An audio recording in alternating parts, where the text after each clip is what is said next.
el Barak Pancan inaugurar el proyecto. Bueno.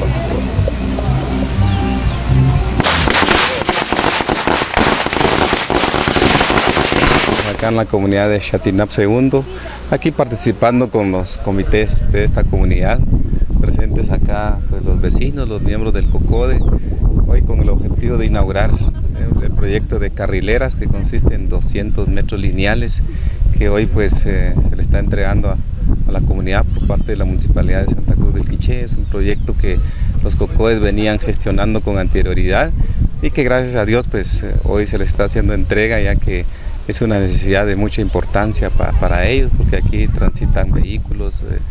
personas que pasan por este sector, ¿verdad?, hacia la comunidad, y le vemos muchos beneficios al proyecto que hoy se le está haciendo entrega a la comunidad. Agradecido, la comunidad de Chatinap II, y los COCODES y los vecinos están agradecidos por haber inaugurado nuestra carrilera, es de 206 metros y gracias a Dios, gracias al señor alcalde, el vicealcalde, a todos los consejos que nos han apoyado, porque los años que ha venido, pues aquí es un pendiente muy peligroso por los vehículos, los vecinos no pueden salir con sus vehículos,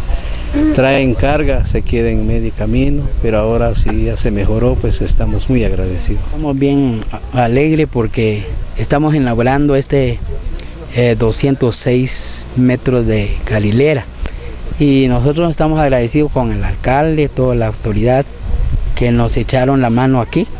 y porque nos ayuda. Nosotros tenemos actividad en la iglesia, soy el pastor de la iglesia aquí evangélica